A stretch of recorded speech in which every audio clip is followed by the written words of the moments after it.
Most home invaders break a window. They pry open a back door in the dead of night, grab what they can, and run.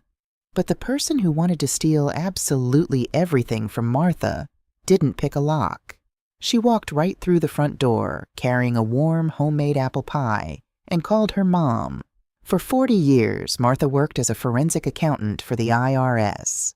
She spent her life tracking hidden assets, offshore accounts, and paper trails left by desperate people. She had a simple rule: people lie, numbers don't. But nothing in her 4 decades of unmasking corporate fraud could have prepared her for the predator sitting at her own Thanksgiving table. Martha was 65 years old. 2 years ago, she lost her husband, Robert, to a sudden heart attack. His death left a massive void in the sprawling 4-bedroom house they had built together in the quiet suburbs of Virginia. But the person who took Robert's death the hardest wasn't Martha. It was their only son, David. David was 35, a successful architect, but he was drowning in loneliness. Since his father's passing, David had been desperate to anchor himself, to build a family of his own.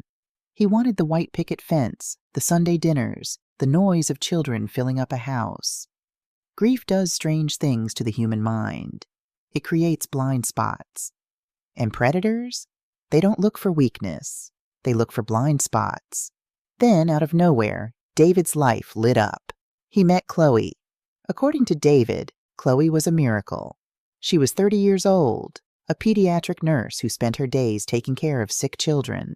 She volunteered at animal shelters. She baked from scratch.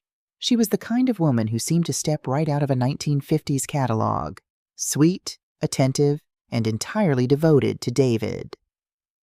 Martha finally met Chloe on Thanksgiving Day.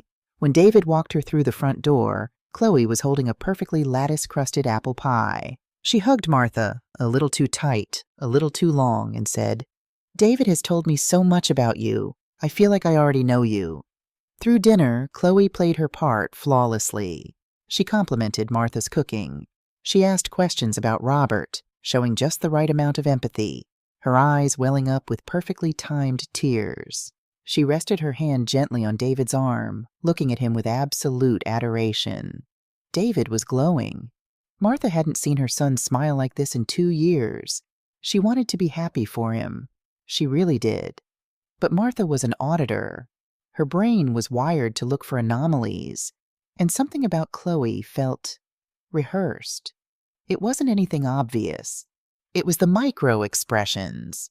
When David turned his back to get more wine, Chloe's warm, glowing smile dropped for a fraction of a second, leaving a cold, calculating stare scanning the expensive artwork on the dining room walls. It was the way she asked casual questions that were just a little too specific. "This house is so beautiful, Martha. Do you manage the upkeep all by yourself now?" David mentioned Robert was an executive.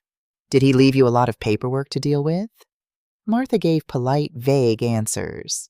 She told herself she was just being a protective, paranoid mother. She was letting her career infect her personal life. Until after dessert. As they drank coffee in the living room, David excitedly announced their plans. He and Chloe were looking to buy a house together. "We're putting our finances together to see what kind of mortgage we can get," David said. Chloe actually brought some of her paperwork. "Mom, since you used to do this for a living, do you mind taking a quick look?" Chloe smiled shyly and pulled a neat manila folder from her designer tote bag. "I'm terrible with numbers, Martha. I'd be so grateful if you just glanced at it. Make sure I have everything the bank needs." It was a brilliant psychological move. By handing over her financial documents voluntarily, Chloe was establishing ultimate trust. She was saying, "I have nothing to hide." Martha put on her reading glasses and opened the folder. Inside were 2 months of bank statements and a W-2 tax form from a regional hospital in Maryland. At first glance, it looked perfect. The income matched the typical salary of a registered nurse. The savings account showed a responsible balance of $45,000. But Martha didn't look at documents like a normal person. She looked at them like a federal investigator. Her eyes caught the employer identification number at the top of the W-2. The spacing between the digits was slightly off. The font used for Chloe's Social Security number wasn't standard Courier or Arial. It was a microscopic fraction of a millimeter thicker than the surrounding text. And then there was the financial footprint. Chloe claimed she had been a nurse for 6 years, living independently, yet her bank statements showed no auto payments for student loans, no long-term 401k contributions. The transaction history was remarkably clean. Too clean. It didn't look like the messy, everyday financial life of a 30-year-old woman. It looked like a profile created 3 months ago. Martha closed the folder. She handed it back with a polite smile. "Looks very organized, dear," she said smoothly. "I'm sure the bank will have no issues." Chloe beamed. David kissed her cheek. But beneath the table, Martha's hands were entirely cold. That night, David and Chloe stayed over in the guest bedroom down the hall. By 3 a.m., the house was dead silent. Outside, a light winter rain hit the window panes. Martha lay in bed, staring at the ceiling. Her mind was racing, turning the image of that W-2 form over and over in her head. She tried to convince herself she was overthinking it. Maybe the hospital used cheap accounting software. Maybe Chloe was just incredibly frugal. At 3:14 a.m., the silence was broken by a sharp buzz on her nightstand. Martha grabbed her phone. The screen cast a harsh blue light across her face. It was an automated text message from Vanguard, the brokerage firm holding her and Robert's retirement accounts, an account holding over $1.2 million. The message read, "Security alert. A request to reset your master password has been initiated. If this was not you, please secure your account immediately." Martha sat up, her heart hammering against her ribs. Someone was trying to break into her life savings. Her initial thought was identity theft. A hacker half a world away, running a brute force attack on her email. She immediately logged into her Vanguard app using her biometric ID to lock the account down. Then, using her background in cyber auditing, she pulled up the recent security logs on her account portal to trace the origin of the login attempt. She expected to see an IP address from Russia, Nigeria, or some encrypted proxy server. The screen loaded. The IP address of the unauthorized login attempt appeared. Martha stared at the string of numbers. Her blood turned to ice. She didn't need to run a trace. She recognized the IP address instantly. It wasn't coming from overseas. It was a local IP. Specifically, it was the IP address assigned by her own dual-band Wi-Fi router.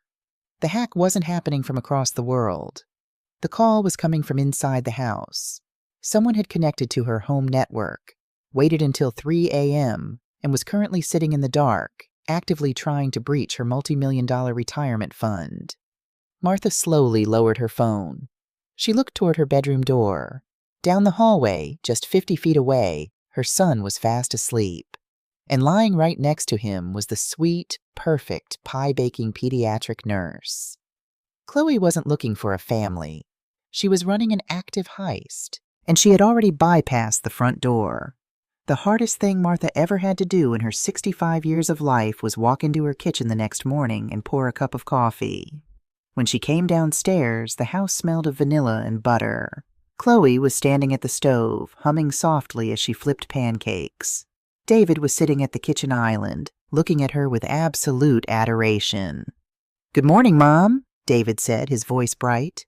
Chloe insisted on making breakfast. Chloe turned around, offering a warm, flawless smile.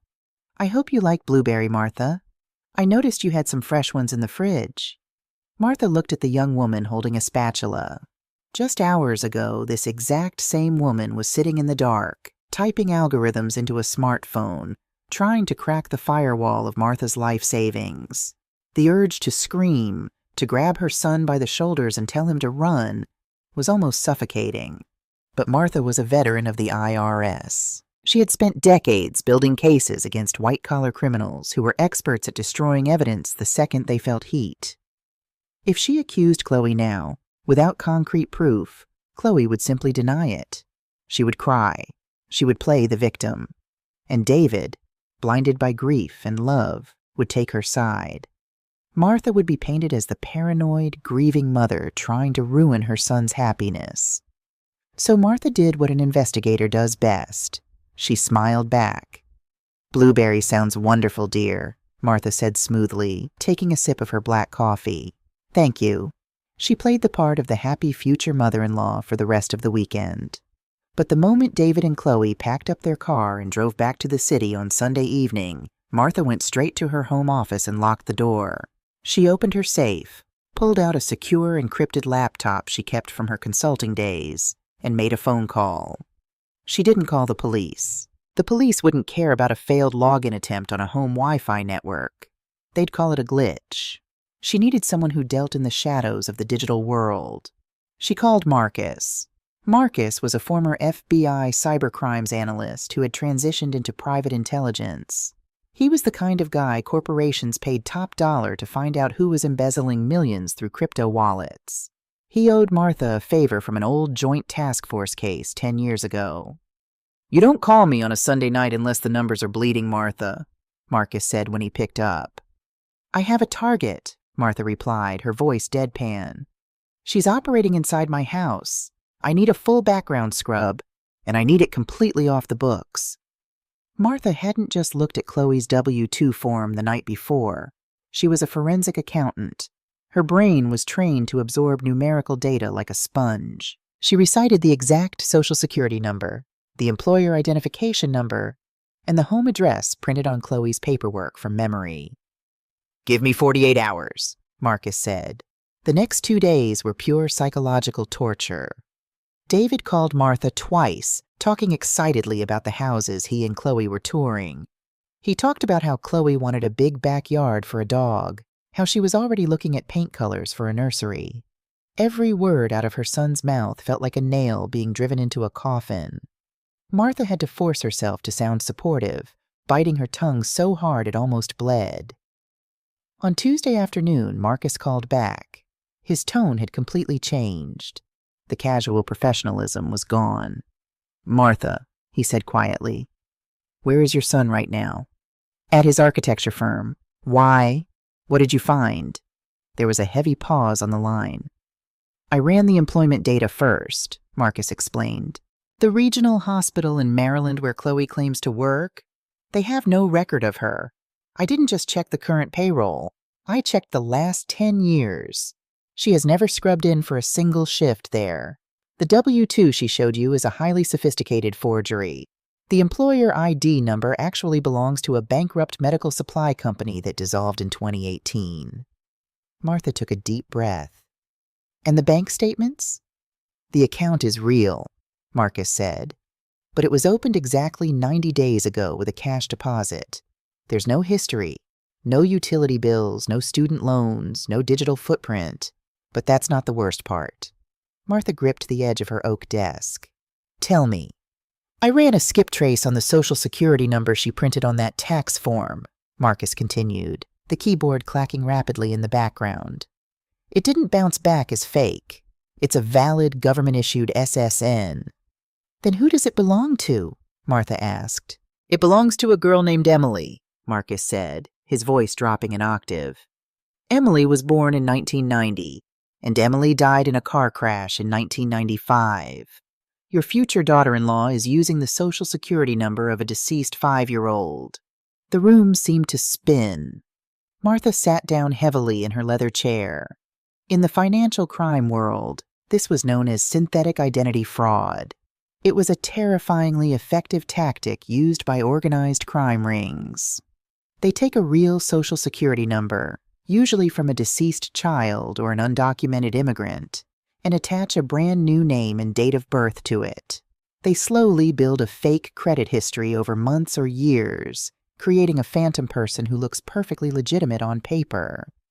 "She's a ghost, Martha," Marcus said bluntly.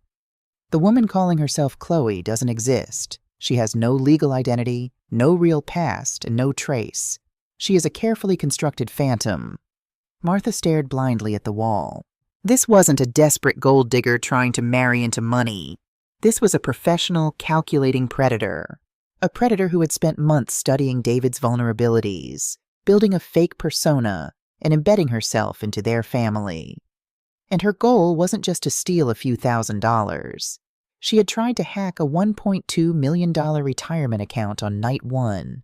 She was aiming to take everything. "Martha, you need to go to the authorities," Marcus warned. Women who run synthetic identities at this level are not working alone. They are usually part of a syndicate. If she realizes you are looking into her, things could escalate from financial to physical very quickly. "I can't go to the police yet," Martha said, her voice trembling but finding its steel. "If I go to the cops with a fake W-2, she'll just claim she bought it to get a better mortgage rate because of bad credit. She'll spin a sob story. David will bail her out and she will disappear into the wind before I can prove she tried to hack me." "So what's the play?" Marcus asked. "I need to know who she really is. I need to know who she's working with. And I need her real face on a silver platter before I show my son." Martha hung up the phone. She looked at a framed photograph on her desk. David, smiling brightly, standing next to his late father. Her son was in love with a woman who did not exist. He was planning to buy a house with her, to marry her, to give her the legal right to everything he owned, and eventually, everything Martha owned. Martha opened a blank spreadsheet on her computer. She wasn't just a mother protecting her child anymore. She was an auditor who had just found a massive discrepancy, and she was going to tear this ghost apart, number by number. But out in the city, the ghost was already making her next move, and she was about to play a card that Martha never saw coming. Predators possess a terrifying sixth sense. They don't just read documents, they read breathing patterns, they read eye contact. And the next time David and Chloe came over for Sunday dinner, Chloe knew something had shifted. Martha was perfectly polite. She served the roast, she asked about their week, she smiled at all the right times. But to a professional con artist, a flawless performance is a red flag. Chloe realized that the warm, grieving widow she thought she was manipulating had suddenly turned into a brick wall. Martha wasn't asking probing questions anymore. She wasn't asking about Chloe's job at the hospital. She was simply observing. Chloe understood immediately that she was being hunted. And in the world of synthetic identity fraud, when a target becomes a threat, you don't run. You neutralize them. You don't attack their physical safety. You attack their credibility. The psychological warfare began on a Tuesday afternoon. Martha received a frantic phone call from David. He was at his architecture firm, his voice trembling with panic. "Mom, are you okay? Chloe just called me at work. She said you called her in tears, asking why Dad hadn't come home from the hardware store yet." Martha froze. The phone felt heavy in her hand. Her husband, Robert, had been dead for 2 years. "David, I never made that call," Martha said, her voice sharp and clear. "I've been at the grocery store for the past hour." "Mom, she showed me the call log on her phone," David pleaded, the heartbreak evident in his voice. "She said you sounded completely lost. Are you sure you didn't mix up your medication?" It was a brilliant, devastating strike. Chloe hadn't just faked a phone call. She was planting the seeds of a terrifying narrative. Early onset dementia. Over the next 3 weeks, the campaign of gaslighting escalated with surgical precision. Whenever Chloe was at the house, things began to happen. Martha's car keys would vanish from the entryway table, only to be found hours later at the bottom of the kitchen trash can.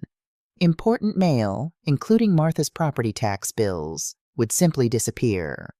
One evening, David came over to find Martha's prescription blood pressure medication sitting inside the refrigerator next to the milk. Martha knew she hadn't done any of these things. She lived alone. Her routine was immaculate, but every time David witnessed one of these episodes, Chloe was right there beside him, holding his hand, her eyes welling up with perfectly rehearsed, compassionate tears.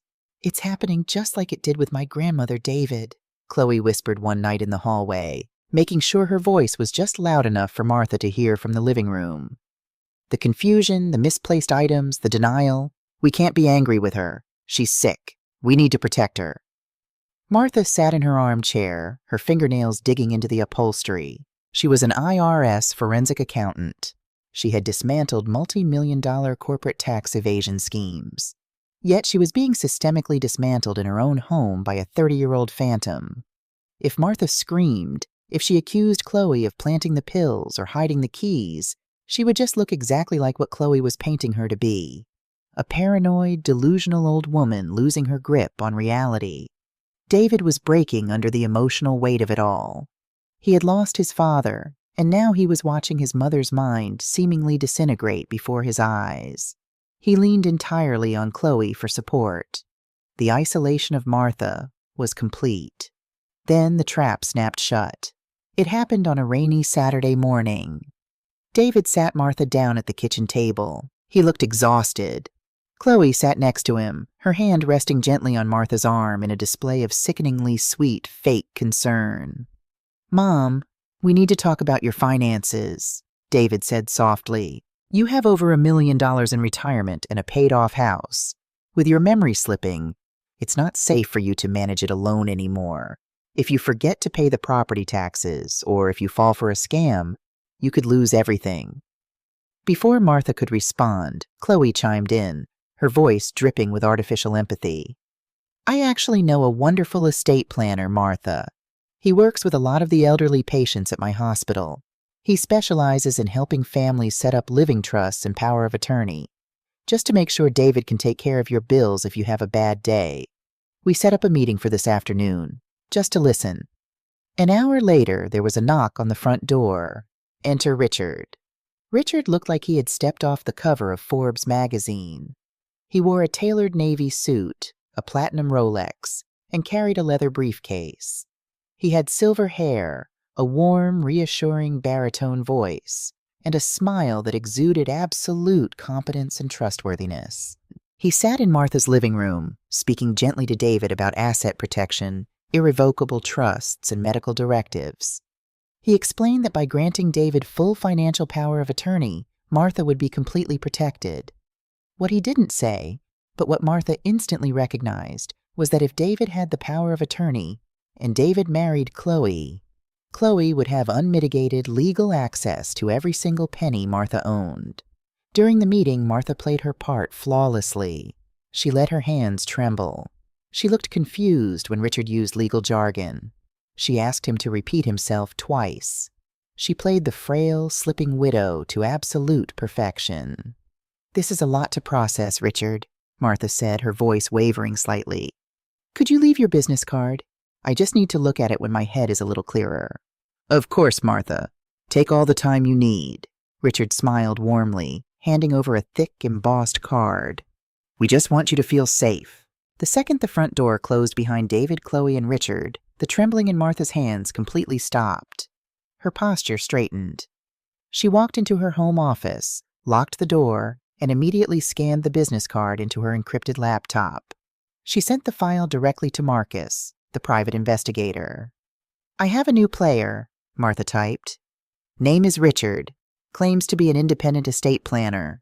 I want his financial footprint, his corporate filings, everything." It took Marcus less than 24 hours to crack the facade. When he called Martha the next evening, the tension in his voice was palpable. "You aren't dealing with a couple of amateur con artists, Martha," Marcus said grimly. "You have stepped right into the crosshairs of a major syndicate." "Tell me about Richard," Martha demanded. "Richard isn't just an estate planner. He's the architect," Marcus explained. "His real name is Richard Vance. His firm is registered as an LLC in Delaware, heavily shielded by shell companies. I tracked the routing numbers associated with his corporate accounts. The money doesn't stay in the U.S. It gets funneled through real estate holding companies and washes out into offshore accounts in the Cayman Islands." Martha stared at the glowing screen of her laptop, the pieces of the puzzle violently snapping together. "Chloe isn't acting alone," Marcus continued. "She is the operative. Her job is to find wealthy widows or widowers, specifically those with lonely, vulnerable adult children. She seduces the child, embeds herself in the family, and isolates the parent. Once the parent is isolated, she uses psychological abuse to manufacture a medical crisis. When the family is desperate, she introduces Richard as the savior." Martha felt a cold sweat break out on the back of her neck. "And Richard secures the power of attorney." "Exactly," Marcus said. "Once Richard has the legal paperwork, the money is drained legally, no hacking required. By the time the family realizes the accounts are empty, Richard's firm has dissolved, and Chloe has vanished into thin air, ready to pick up a new Social Security number and a new family. Martha looked out her window into the dark, rain-soaked street. The sheer scale of the operation was staggering. She wasn't fighting a greedy girlfriend. She was fighting a highly organized, heavily funded criminal network that utilized psychological torture and legal loopholes as their primary weapons. "Martha, you have to pack a bag and leave that house," Marcus urged. "If they realize you are onto them, they won't wait for David to sign the paperwork. People like Richard do not leave loose ends. If you become a liability, they will find a way to make your dementia take a fatal turn." "No," Martha said quietly. The fear in her chest was slowly being replaced by a cold, calculated fury. "Martha, listen to me. I spent 40 years locking up men exactly like Richard," Martha interrupted, her voice dropping to a deadly calm. "He thinks I'm a confused old woman with one foot in the grave. He thinks he can use my own son to put me there. He just made the biggest mistake of his life." Martha hung up the phone. She didn't pack a bag. She opened a new spreadsheet. The game of defense was over. It was time to set a trap. There is a specific kind of silence that fills a room right before a bomb goes off. It's heavy. It's thick. You can almost feel it pressing against your eardrums. That was the silence in Martha's dining room on Friday night. Martha had invited David and Chloe over for dinner under the guise of surrender. She had called her son that morning, her voice perfectly mimicking the frail, confused widow Chloe had engineered her to be. She told David that she was tired. She told him that her memory was indeed slipping, and she was finally ready to sign Richard's power of attorney documents to protect the family's future. David had been incredibly relieved. He promised to bring Chloe and celebrate the decision with a nice bottle of wine. He thought his mother was finally getting the help she needed. He had no idea he was walking into an interrogation room. The dinner was a masterclass in deception from both sides. Chloe was radiant, playing the role of the ultimate victor. She poured Martha's wine. She held David's hand. She spoke in that soft, patronizing tone people use with toddlers or the terminally ill. She believed she had won. She believed she had successfully gaslit a 65-year-old woman into handing over the keys to $1 million estate. Martha ate her roast chicken. She chewed slowly. She waited until the plates were cleared and the wine glasses were half empty. "I'll get dessert," Chloe offered cheerfully, standing up from the table. "Sit down," Martha said. The temperature in the room seemed to drop 10 degrees. The frail, trembling voice Martha had been using for 3 weeks was completely gone. Her posture was razor straight. Her eyes were locked on Chloe with the cold, unblinking focus of an apex predator. David frowned, confused by the sudden shift in his mother's demeanor. "Mom? What's wrong? Are you feeling confused again?" "I am not confused, David," Martha said smoothly, reaching beneath the dining table. "My memory is flawless. My cognitive functions are in the top 1% for my age bracket, and I have never misplaced my car keys in my entire life." Martha pulled a thick manila folder from her lap and dropped it onto the mahogany dining table. It landed with a heavy, authoritative thud. "David, I need you to sit back, keep your mouth closed, and listen to me very carefully," Martha instructed, her voice leaving absolutely no room for argument. She didn't look at her son. Her eyes remained deadlocked on the young woman sitting across from her. Martha opened the folder. She slid a single, stapled document across the polished wood. "3 weeks ago, you handed me a W-2 tax form," Martha said, addressing Chloe directly. "You thought because I was a grieving widow, I wouldn't notice the font discrepancy on your employer identification number. You thought I wouldn't notice that the hospital you claim to work at has no payroll record of you existing for the last 10 years. Chloe's warm smile froze. For a fraction of a second, the mask slipped. The sweet pediatric nurse vanished, replaced by a calculating, cornered animal. But she didn't speak. She just stared. David nervously reached for the paper. "Mom, what are you talking about? This is crazy." Martha slid a second document across the table. It was a printout from a federal database. "That is the Social Security Death Index," Martha continued, her voice slicing through the quiet room like a scalpel. "The Social Security number you printed on your financial records belongs to a little girl named Emily. Emily was born in 1990. Emily died in a horrific car accident in 1995. You are operating under a stolen synthetic identity." "Mom, stop!" David shouted, half standing from his chair. "You're having an episode. You're paranoid. We need to call the doctor." "Sit down, David," Martha snapped, the authority of a 40-year federal investigator bringing her son crashing back into his seat. She slid the third and final document across the table. It was a flow chart of international wire transfers. "And then there is Richard," Martha said, leaning forward, resting her forearms on the table. "Your supposed estate planner. Richard Vance is a known associate of a money laundering syndicate. His firm routes stolen assets through Delaware Shell LLCs and washes them out in the Cayman Islands. You didn't target David because you loved him. You targeted my son because his father died, because he was lonely, and because I have $1.2 million in liquid retirement assets that you and Richard plan to drain the second I sign that power of attorney." The dining room was dead silent. The evidence was undeniable. It was black and white, stamped with federal seals and IP tracking logs. A normal criminal would have panicked. A normal criminal would have made a run for the front door. But Chloe was not a normal criminal. She was a master of psychological warfare. Chloe didn't look at the documents. She didn't try to defend the tax forms or the dead girl's social security number. Instead, she looked at David. Her lower lip began to tremble. Her breathing hitched. And then the tears began to fall. It wasn't a fake, dramatic cry. It was a hyperventilating, raw, visceral panic attack. Chloe collapsed out of her dining chair and dropped to her knees on the hardwood floor, sobbing uncontrollably, clutching her chest as if she couldn't breathe. David, please!" Chloe gasped between violent sobs. "She hates me. I knew she hated me because I grew up poor, but I didn't think she was this sick. She hired someone to fabricate these papers. She's trying to destroy us." David instantly dropped to the floor beside her, wrapping his arms around her shaking shoulders. His protective instincts overrode all logic, all reason, and all the undeniable evidence sitting right on the table above him. "It's okay, Chloe, I've got you," David said desperately, glaring up at his mother with absolute betrayal and fury. "Mom, look what you're doing to her. Your mind is completely gone. You are psychotic."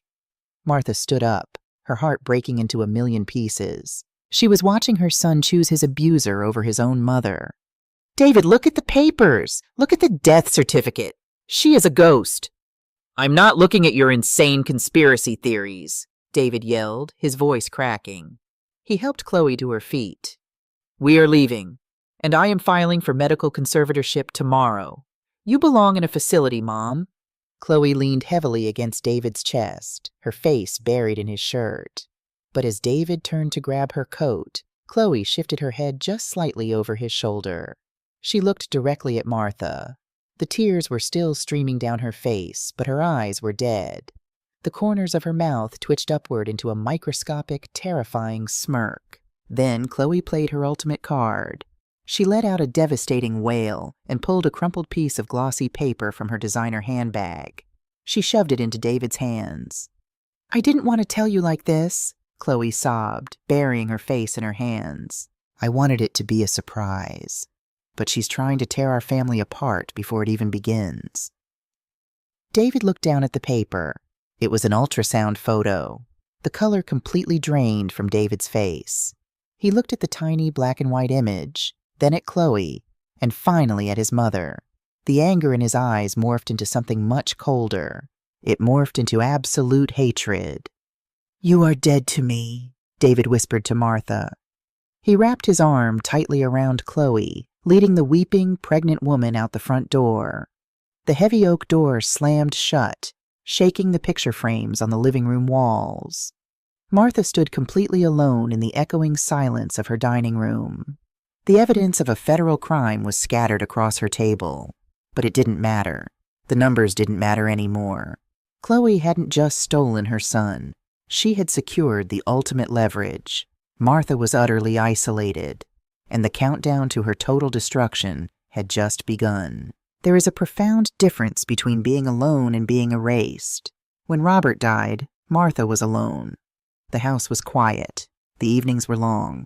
But she was still tethered to the world through her son. But when that heavy oak door slammed shut behind David and Chloe, Martha wasn't just left alone. She was erased. The silence that settled over the 4-bedroom house wasn't peaceful. It was suffocating. For the first few days, Martha tried to fight through the brick wall David had thrown up. She called his cell phone. It went straight to voicemail. She texted him screenshots of the federal documents, the fake W-2, the Social Security death index. The messages turned green, meaning she had been completely blocked. She drove to his architecture firm on a Tuesday afternoon, desperate to corner him in the lobby and force him to look at the hard evidence. But the receptionist, looking deeply uncomfortable, refused to let her pass the front desk. "I'm so sorry, Mrs. Crawford," the young woman whispered, glancing nervously at the security guard. "David left strict instructions. He said you've been having severe cognitive episodes. He asked us to call him immediately if you showed up so he could contact your doctor. Please don't make me call security." Martha stood in the polished marble lobby, her blood running cold.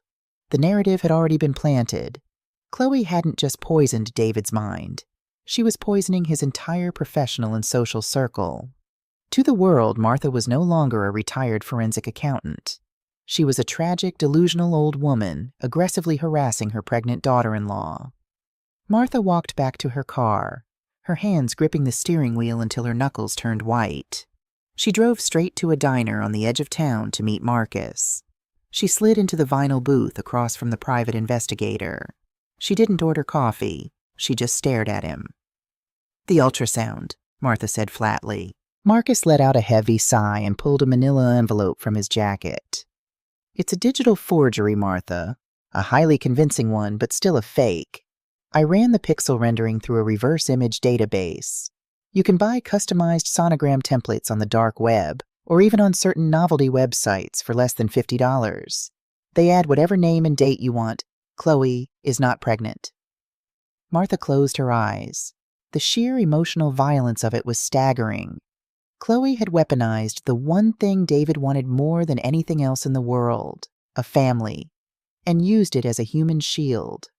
"She played the trump card," Marcus said quietly. "In any conflict between a mother and a pregnant fiancé, the biological imperative of the father will almost always side with the unborn child. It's evolutionary wiring. Chloe knew exactly what she was doing. She didn't just win the argument. She permanently severed your connection to David." "So what is her next move?" Martha asked, her voice tight. "She has David. She has his trust. Why hasn't she drained his accounts and vanished?" "Because David isn't the real prize," Marcus replied, leaning over the table. "You are. Or rather, your retirement fund is. David's assets are a nice bonus, but that $1.2 million is the jackpot. And now that you are completely isolated, she's going to move into the final phase of the operation. She is going to build a legal paper trail." Martha didn't understand what he meant until 3 nights later. It was 11 p.m. on a Friday. Martha was reading in her living room when flashing red and blue lights painted her front windows. 2 uniformed police officers knocked heavily on her door. Martha opened it, her heart pounding. "Can I help you, officers?" The older officer looked at her with a mixture of authority and pity. "Ma'am, we received a call for a wellness check. Your son reported that you called him in a state of severe confusion, claiming there were strangers in your house and that you didn't know where you were. He was terrified you might have left the stove on or wandered outside." Martha stared at them. Her phone had been sitting on the coffee table all night. She hadn't dialed David's number in over a week. "Officers, I am perfectly fine," Martha said, keeping her voice steady and calm. "I was just reading. I haven't spoken to my son tonight. There has been a terrible misunderstanding." The officers insisted on coming inside. They checked the kitchen. They asked her what year it was, who the president was, and what her date of birth was. Martha answered flawlessly, but the humiliation burned in her throat. The officers eventually apologized for the intrusion and left, noting in their log that she appeared stable but agitated. 2 days later, it happened again. This time it was a call to the fire department reporting a suspected gas leak from an elderly woman who frequently forgot to turn off her oven. Martha realized with absolute horror what Chloe and Richard were doing. They weren't trying to scare her. They were using emergency services to manufacture a documented official history of mental instability. Every time the police or paramedics showed up at her door for a wellness check, a report was filed. A report citing a concerned family member reporting cognitive decline. They were building a wall of legal evidence, brick by brick, and Martha was trapped inside it. The isolation began to take a physical toll. Martha stopped sleeping. She lost weight. The sprawling house felt like a prison cell. Every time a car drove slowly past her window, she braced herself for another police knock. She was entirely cut off from the outside world, living in a constant state of hypervigilance. She was an expert at tracking money, but how do you audit a lie that everyone else believes? The answer arrived on a Tuesday morning in the form of a certified letter delivered to her front door. Martha signed for the thick, official-looking envelope. She took it to her kitchen island, her hands trembling slightly as she tore it open. It was a formal summons from the state family court. David, acting under the legal guidance of Richard Vance, had officially filed a petition for an emergency medical conservatorship. The document claimed that Martha was suffering from advanced, rapid-onset dementia, accompanied by severe paranoia. It cited the recent police wellness checks as evidence of her inability to care for herself safely.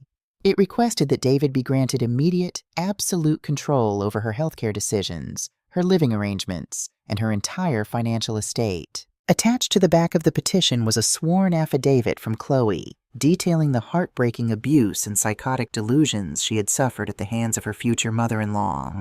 If the judge signed this order, Martha wouldn't just lose her money, she would lose her civil rights.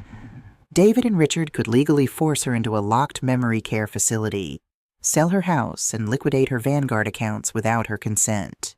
She had 14 days to appear in court and undergo an independent medical evaluation. 14 days before the ghost erased her completely. Martha looked down at the legal papers. A tear slipped down her cheek, hitting the cold marble countertop. She allowed herself exactly 1 minute to cry for the son she had lost, and for the family that had been weaponized against her. 60 seconds later, she wiped her face. The grieving mother retreated to the shadows, and the IRS forensic accountant stepped back into the light. Chloe wanted a legal war. She was about to get one.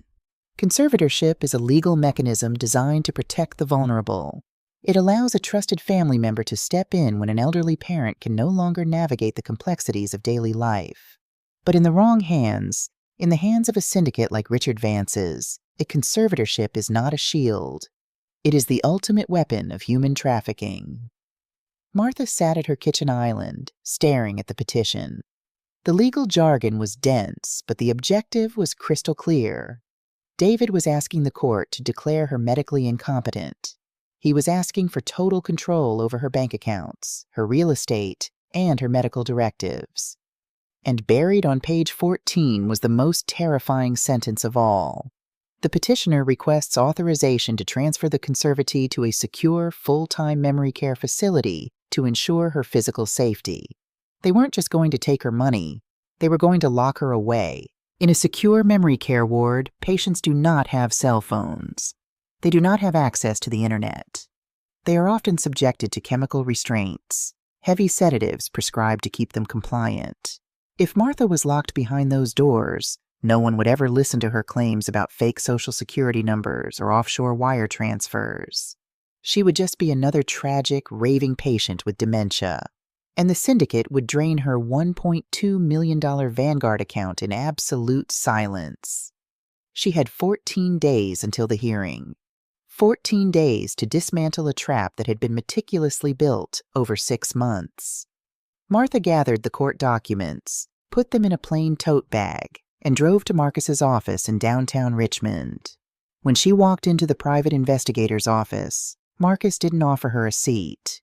He was standing by his window, holding a single sheet of paper. His face was grim, carrying the heavy exhaustion of a man who dealt exclusively in bad news. I pulled the court filings this morning, Martha, Marcus said, turning to face her. Richard Vance isn't playing games. The facility they requested for your transfer is called Whispering Pines. It's a private, locked-down psychiatric facility, and Richard's shell company holds a 30% stake in the parent corporation that owns it. It's a closed loop. They capture the asset, they lock the asset in their own cage, and they liquidate the estate. Then we fight it, Martha said, her voice hard. I will hire the best elder law attorney in the state. I will submit to an independent psychological evaluation. I will pass every cognitive test they throw at me. David is acting on false information, and when I prove I am perfectly sane in front of a judge, this petition falls apart. Marcus looked down at the paper in his hand. He slowly shook his head. You don't understand the legal leverage they have, Martha. It's not just David anymore. Marcus slid the paper across his desk. It wasn't a financial document. It had an official county seal stamped at the top. Martha picked it up. Her eyes scanned the text, and the breath was knocked completely out of her lungs. It was a marriage certificate. They didn't wait for the baby, Marcus said quietly. There was no ceremony, no white dress, no family. They went to the county courthouse 2 weeks ago. Signed, sealed, and legally binding. Martha stared at the names printed on the certificate. David Crawford. And Chloe, using her stolen ghost identity. She is legally his wife, Marcus continued, the brutal reality of the situation laying bare. Do you realize what that means in family court? As his spouse, Chloe now has inherent legal standing over the marital assets. If David is granted conservatorship over you, Chloe inherently gains access to the management of your estate through him. And if anything happens to David, if the stress breaks him, or if he gets into a convenient accident, Chloe inherits everything. The conservatorship, the house, the Vanguard accounts, all of it. Martha dropped the paper onto the desk. The sheer, breathtaking malice of the plan finally crystallized. Chloe had weaponized a fake pregnancy to isolate David. She had weaponized emergency services to manufacture a fake medical history for Martha. And now she had used a courthouse wedding to legally lock herself into the Crawford family bloodline. David was no longer just a manipulated son. He was a legal conduit, a Trojan horse designed to breach Martha's vault. And the moment the judge banged the gavel granting that conservatorship, David's usefulness to the syndicate would expire. Chloe wouldn't just destroy Martha. She would eventually destroy David, too. If we go to court and play defense, we lose, Marcus warned. Richard has unlimited funds. He will bring in paid medical experts who will testify that your paranoia about Chloe's identity is textbook dementia. He will use the police wellness checks. He will put your own son on the stand to testify against you. And Chloe will sit in the gallery, rubbing her fake pregnant belly, playing the terrified victim. The walls of the small office seemed to close in. The legal system, the very institution designed to protect citizens, had been masterfully turned against her. For the first time since this nightmare began, Martha felt the icy grip of true, paralyzing defeat. She looked at the marriage certificate. She looked at the conservatorship petition, the paperwork of her own execution. But as she stared at the documents, the forensic accountant inside her, the woman who had spent 4 decades tearing apart the lies of the most brilliant white-collar criminals in America, woke up. People lie. Emotions lie. Tears lie. But numbers? Numbers always leave a trail. Richard Vance thinks he's an architect, Martha whispered, a dangerous cold clarity washing over her. He thinks because he filed a petition, he controls the board, but he made a mistake. Marcus frowned. What mistake? He got greedy, Martha said, tapping the conservatorship document. He didn't just target my house, he targeted my Vanguard retirement fund. And to liquidate a high-yield, federally regulated retirement account, you don't just need a judge's signature. You need a verified routing network. Richard assumes that because I am an old widow, I am financially passive. Martha stood up. The fear was entirely gone, replaced by a ruthless mechanical focus. Marcus, I need you to set up a meeting with your old contacts at the FBI's Financial Crimes Division. Specifically, someone who handles interstate wire fraud. Martha, the FBI won't touch a domestic conservatorship dispute, Marcus argued. It's a civil family court matter. It's a civil matter right now, Martha corrected, a razor-sharp smile touching the corners of her mouth. But by the time we walk into that courtroom next week, I am going to make sure Richard Vance commits a federal felony right in front of the judge. She picked up her plain tote bag and walked toward the door. She was done playing the victim. She was done trying to convince her son. The ghost wanted her money. Martha was going to give her exactly what she wanted. And it was going to destroy them all. To catch a predator, you cannot act like prey. You must act like bait.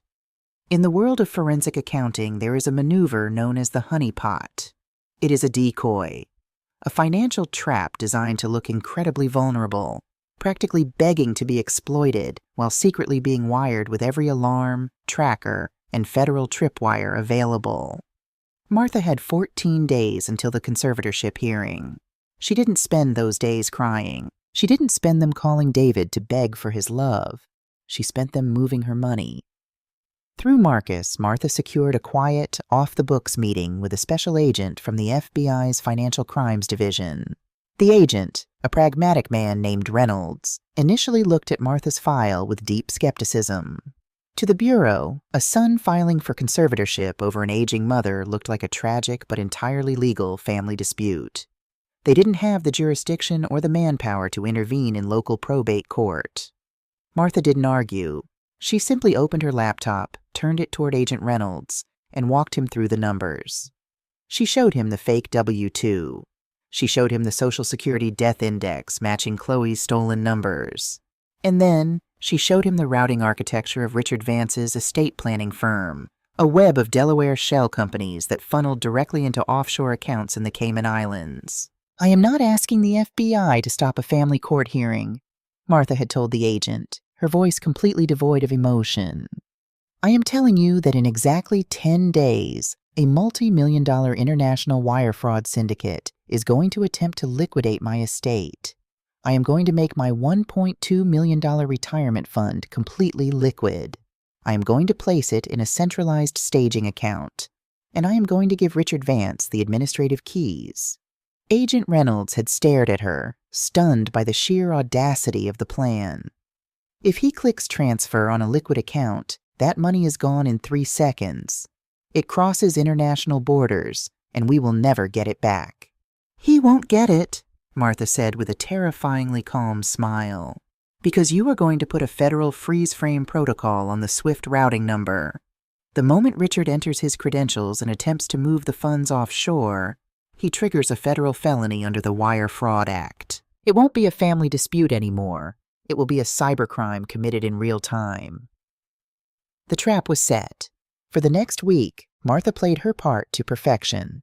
She deliberately logged into her Vanguard account and executed a massive erratic transfer, moving the entirety of her $1.2 million life savings into a new, seemingly unsecured checking trust. To David, who was receiving updates from Richard, this looked exactly like the paranoid, self-destructive behavior of a woman losing her mind. It accelerated their timeline.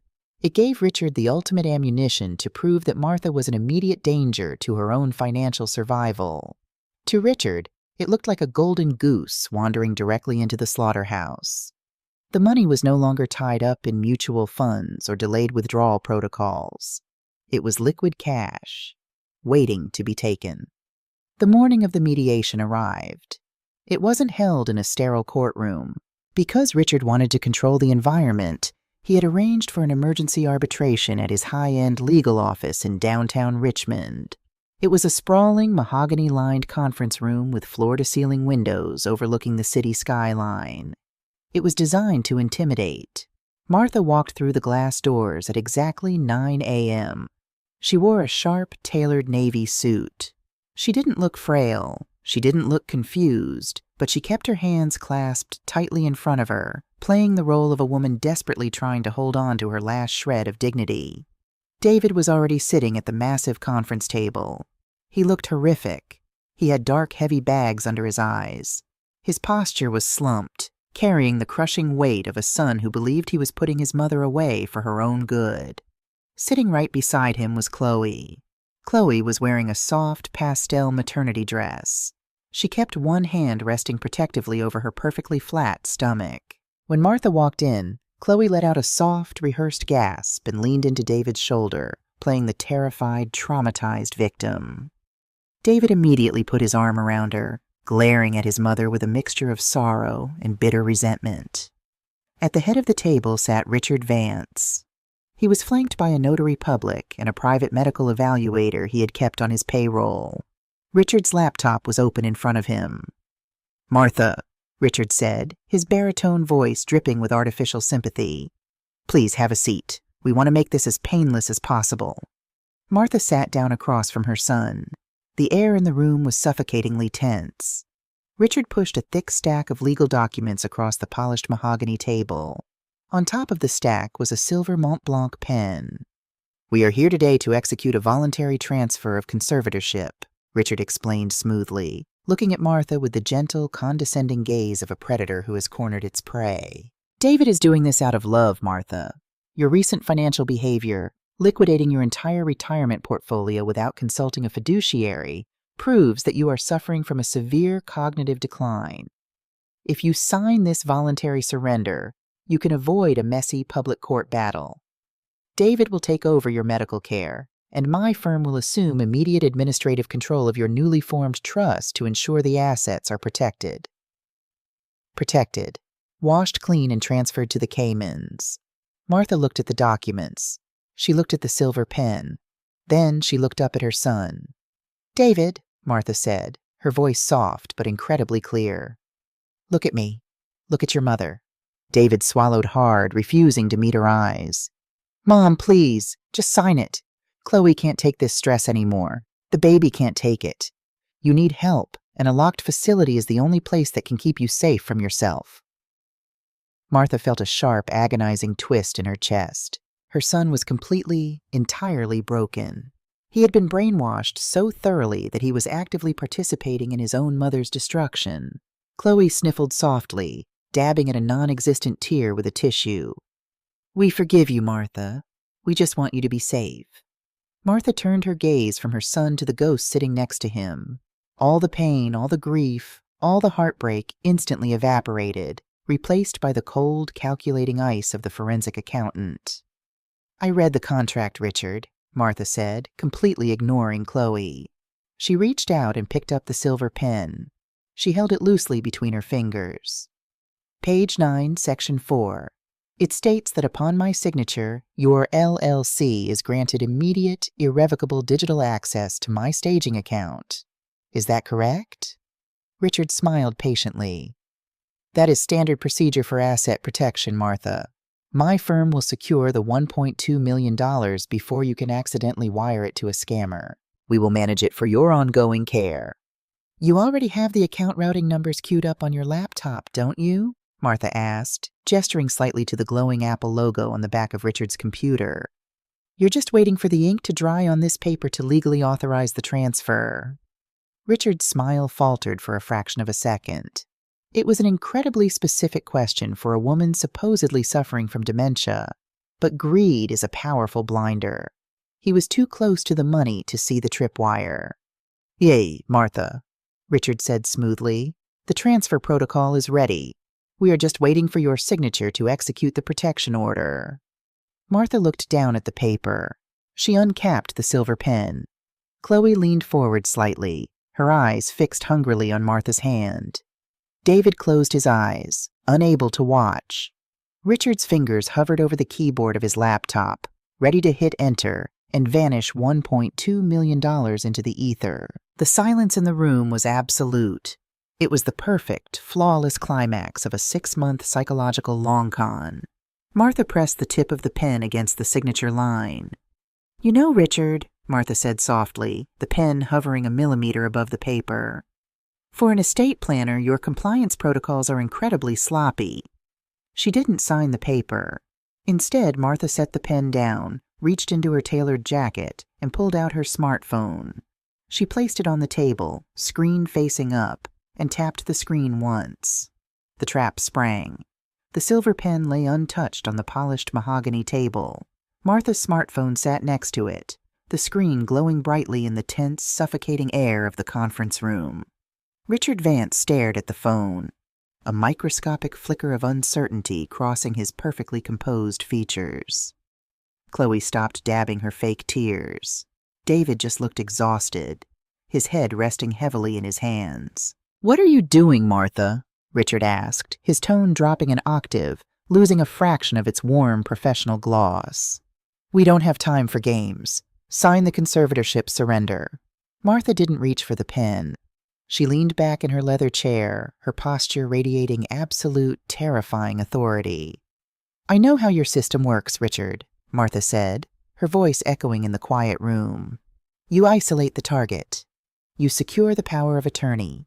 You click a button on your laptop, and the funds are instantly routed through a Delaware LLC shell company before washing out into the Cayman Islands. It's brilliant, really. Fast, clean, and completely untraceable once it crosses international waters." Richard's jaw tightened. "David, your mother is having a paranoid delusion. If she refuses to sign voluntarily, we will have to bring the medical evaluator in and take this to open court." "But there is a fatal flaw in your architecture," Martha continued, completely ignoring Richard's threat. "You assumed I was technologically illiterate. You assumed my $1.2 million was sitting in a standard unsecured Vanguard mutual fund. But a transfer of that magnitude requires a two-factor biometric authentication code, a code that is sent directly to my phone." Martha tapped the screen of her smartphone. A fresh text message popped up. "The authentication code to release the funds is 74921, Martha read aloud. She looked directly into Richard's eyes. "I don't need to sign that piece of paper for you to take my money, Richard. I know you already have the SWIFT transfer queued up on your screen. You're just waiting to hit enter. So go ahead. Enter the code. Take it." David lifted his head, his eyes darting between his mother and his estate planner. "Richard, what is she talking about? What transfer?" Richard didn't answer David. His eyes were locked on Martha. Greed is a disease that blinds even the most calculating predators. He had spent 6 months cultivating this mark. The money was right there. $1.2 million in liquid cash, separated from his offshore account by 5 simple digits. He believed Martha was having a psychological break, a moment of suicidal financial behavior driven by her supposed dementia. He couldn't resist. Richard's fingers flew across his laptop keyboard. He typed 74921. He hit enter. A heavy, absolute silence hung in the room for exactly 3 seconds. Then the Apple logo on the back of Richard's laptop blinked. A harsh, high-pitched error tone erupted from the computer's speakers. Richard frowned, aggressively hitting the trackpad. "What is this? The routing number is bouncing back." Martha smiled. It wasn't a warm smile. It was the smile of a federal executioner.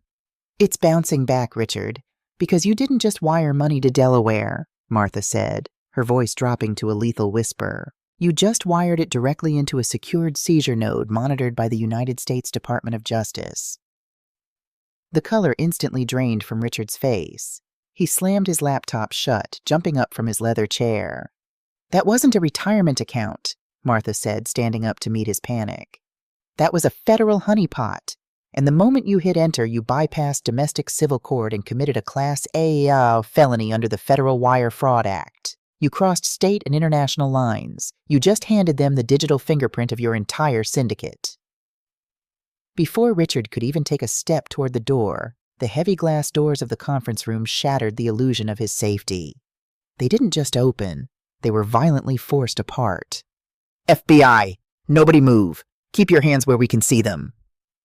A half-dozen federal agents flooded the room, their tactical vests dark and imposing. Agent Reynolds stepped through the center, his eyes immediately locking onto Richard. "Richard Vance, you are under arrest for conspiracy to commit wire fraud, money laundering, and identity theft," Reynolds barked, as 2 agents slammed the immaculate estate planner against the mahogany table, snapping heavy steel handcuffs over his wrists. Total chaos erupted. The fake medical evaluator bolted for the back exit and was immediately tackled to the floor. But the true tragedy, the absolute devastation of the long con, was happening on the other side of the table. David shot out of his chair in a state of sheer, unadulterated panic. He didn't understand the FBI. He didn't understand the wire fraud. All he saw was men with guns swarming the room. His first instinct, his deeply ingrained protective instinct, was to throw himself in front of Chloe. "Stop! Don't touch her!" David screamed, shielding her with his body. "She's pregnant! Please, my wife is pregnant!" An FBI agent grabbed David by the shoulders, pulling him back firmly but without violence. "Step back, sir. Just step back." "Chloe, are you okay?" David yelled, tears of terror streaming down his face. Chloe stood up. She didn't scream. She didn't cry. She didn't clutch her stomach in fear. The terrified, weeping, vulnerable pediatric nurse completely vanished. In the span of a single second, the mask shattered. Chloe stood perfectly still, her posture straightening, her face draining of all emotion until it was nothing but a cold, sociopathic blank slate. She looked at the federal agents. She looked at Richard, who was being dragged out the door. And then she looked at David. There was no love in her eyes. There was no fear. There was only the mild, irritated annoyance of a predator who realizes the trap is clamped shut on her own leg. "Chloe," David whispered, his voice breaking. He looked at her flat, emotionless face, the horrifying realization slowly creeping up his spine. "Chloe, the baby, tell them." Chloe reached into her pastel maternity dress. Without a single word, without a shred of empathy, she unstrapped the silicone pregnancy padding she had been wearing for 2 months and let it drop to the floor. It hit the mahogany wood with a dull, hollow thud. She held out her wrists to the approaching federal agent. David's knees buckled. A sound escaped his throat, a visceral, agonizing sound of a man whose entire reality, whose future, whose family, had just been ripped out of his chest and set on fire. He collapsed into the nearest chair, burying his face in his hands, sobbing so violently his entire body shook. Martha walked slowly around the table. She didn't look at the ghost in handcuffs being led out the door. She didn't look at the federal agents securing the room. She walked straight to her son. She knelt on the floor beside him. She didn't say, "I told you so." She didn't demand an apology for the horrible things he had said to her. She just wrapped her arms tightly around his shaking shoulders, pulling his head to her chest, anchoring him the same way she did when he was a little boy waking up from a nightmare. "I've got you," Martha whispered into his hair. "Mom is right here. I'm not going anywhere." 1 year later, the Virginia autumn air was crisp, carrying the scent of dry leaves and wood smoke. Martha sat on the front porch of her house, a steaming mug of black coffee in her hands. The legal fallout from that day in the conference room had been massive. Richard Vance's laptop provided the FBI with enough encrypted data to dismantle a multi-state network that had preyed on dozens of elderly victims. Richard was sentenced to 20 years in federal prison without the possibility of early parole. Chloe, whose real name was Sarah Jenkins, a career criminal with 3 prior felony convictions across 2 different states, received 15 years for synthetic identity fraud and elder abuse. The annulment of her marriage to David had been swift and absolute, but justice in a courtroom does not instantly heal the damage done in a home. The psychological toll of narcissistic abuse and severe gaslighting is profound. David had spent the last 12 months in intensive trauma therapy. He had to learn how to trust his own mind again. He had to grieve the loss of a child that never existed and the betrayal of a woman who was nothing more than a carefully engineered mirage. The wall between mother and son hadn't come down overnight. It had taken months of quiet dinners, patient conversations, and the slow, painful work of rebuilding a foundation built on truth rather than manipulation. The screen door creaked open. David stepped out onto the porch, carrying his own mug of coffee. He looked older, quieter, but the heavy, dark shadows under his eyes had finally faded. He sat down in the wicker chair next to Martha. They looked out at the quiet suburban street together. The contractor said the new framing for the downtown project is going up next week, David said, his voice steady, grounded in the reality of his work. That's wonderful, David, Martha smiled, taking a sip of her coffee. They didn't talk about the ghost anymore. They didn't need to. They were survivors, and survivors look forward, not backward. Martha watched a yellow leaf detach from the oak tree in her front yard and drift slowly to the ground. People often believe that monsters hide in the dark. They think the greatest threats to their families are masked strangers breaking windows in the middle of the night. But the most dangerous predators don't wear masks of terror. They wear masks of perfection. They bake pies. They hold your hand. They tell you exactly what your broken heart is desperate to hear. We are taught to lock our doors and secure our windows. But the true vaults we must protect are our minds, our grief, and our families. Love is not blind. It is only when we refuse to see the truth that we become blind. If the numbers don't add up, if the story shifts, if the isolation begins, do not ignore the quiet alarm bell ringing in your gut. Do not let the fear of losing a perfect illusion stop you from protecting the reality you have spent a lifetime building. The greatest asset you will ever own isn't sitting in a bank account. It is your clarity. Guard it relentlessly. Because when the ghost comes knocking, your clarity is the only thing that will keep you and the people you love alive.